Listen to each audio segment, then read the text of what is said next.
Hey, what's up everybody? So I wasn't going to do this video today, but once again I decided, you know what, this is what I like to do, so I'm going to go ahead and proceed with what I like to do. And I guess you could say I'm conscious of what my desires are. So I thought this would be a cool subject to represent to you guys, because I tend to use these terms a lot in my daily life when I conversate with people, and I thought it would be great if my followers understood these terms a little better. I know sometimes you guys might see me use these terms in my writings, whether it be on my IG post or on my former website, and I wanted to make it a little more clear for you guys what these terms actually represent and why they're used and why they're controversial. So let's start off with some history. I always like to start off with a little bit of a background. There's no consent form involved between both of us, but let's consider this like a biopsychosocial. Okay, so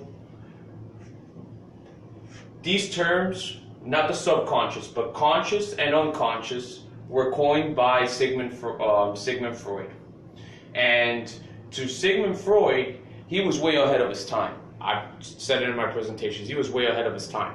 He got his medical degree at a very early age, and he was already ahead of his time in the sense of neurological research and axons. He was already cutting people open and seeing the connections between the spinal cord and the brain stem. And at the time, people didn't think that there was any sort of connection, but he was ahead of his time.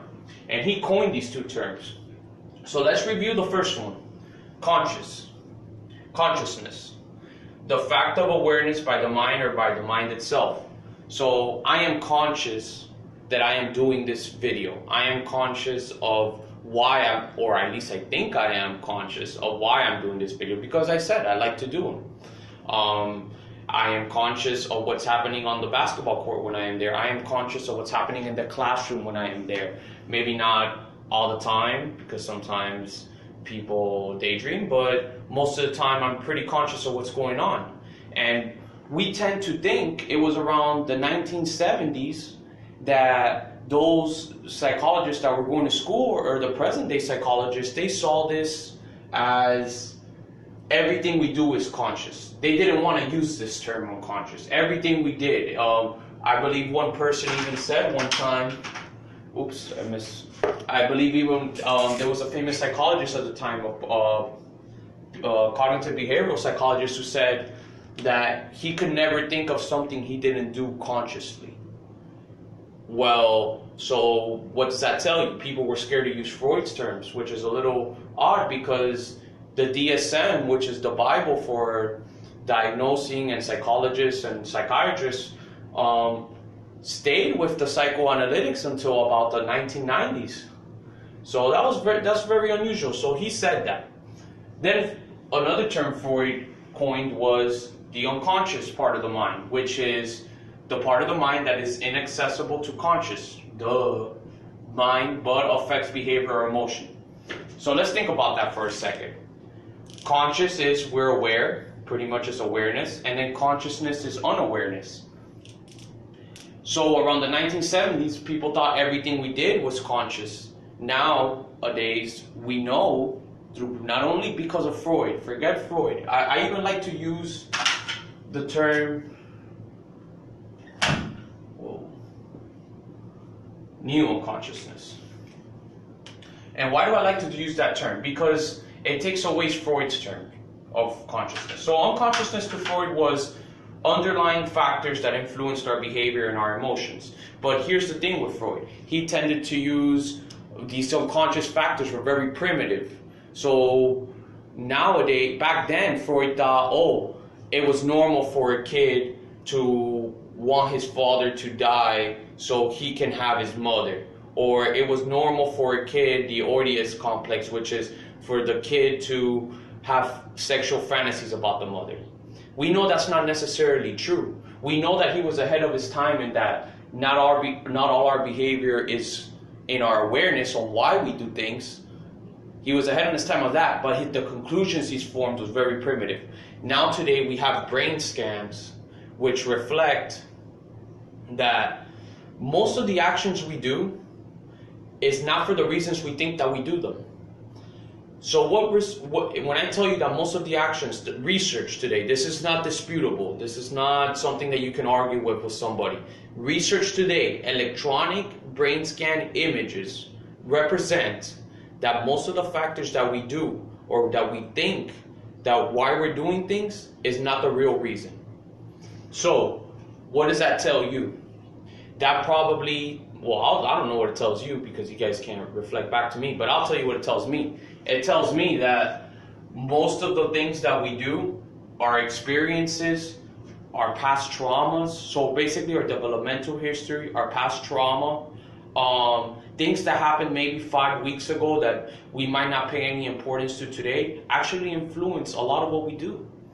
So let's look at the consciousness as, here we go. Let's look at consciousness as the gardener. Let's look at this as a gardener. And the unconscious, let's view it as, man, I didn't leave any space here. Let's view it as the roots of the garden.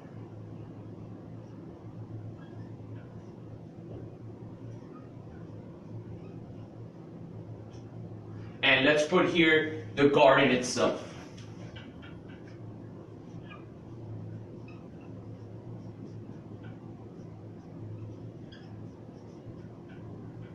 Okay, so we got conscious and unconscious. And then now we have subconscious, which I'm going to explain to you right now. Typically, I don't even use this term, okay, but for technicality purposes and because some of you guys are psychology students and this is what they teach you, I'm going to put up this term. Basically, the way they describe it in theory is that the subconscious is the middle ground between the conscious and unconscious. It is the part of the mind that's not fully aware of why it's doing things, but it's doing it. And sometimes it's like the middle ground. Why is this important? So this is why I wrote these terms. So the conscious, let's view it as the gardener himself. He's the one, he's aware that he's planting things. He's aware that he's putting water over here. He's not putting water over there for XYZ reasons because of the type of plant.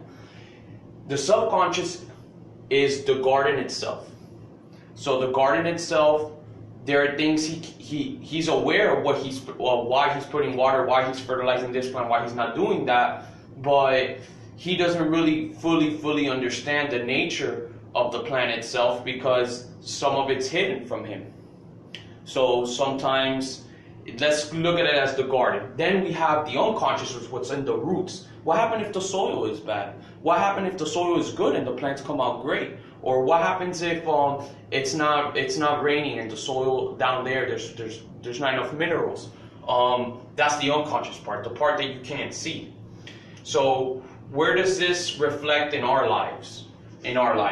Why is it important to know that?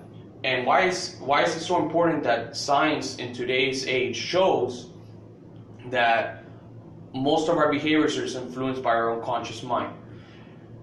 Because it's showing that therapy, this is where the game's changing. Therapy in itself would be more successful and have a higher success rate if therapists focused on the underlying factors. And therapy is supposed to be that the therapist engages with the client, and there's many theoretical orientations, as you guys have seen in my past videos, but it is mostly, in today's age, is the reason you do all these assessments, the developmental assessment, the biopsychosocial, etc., is so you can find out information about the client, and then all of a sudden, between the therapeutic alliance that's formed, those underlying factors can be brought about. So it is important for clinicians such as myself, not teachers necessarily, but teachers and social workers, it's important for them to understand that it is not always what it appears to seem. There are other factors involved, extraneous variables that have to be put into play, and those factors cannot be brought about unless the client is allowed to explore themselves.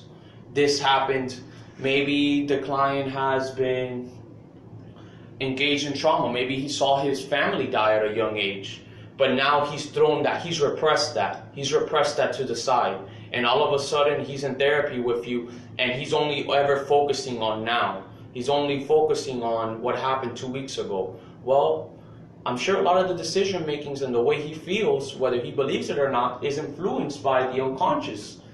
Things that have happened in this past that has not been brought about. Underlying factors that cannot be seen. So this is all I really had to say about this today. It's very basic, guys. I try making this as basic as I can for you guys, especially those who don't practice in the mental health field or anything. But I hope these videos are helpful. And if you guys have any comments or anything, don't feel free, please, to send me a message or to comment on my YouTube channel, which would be great.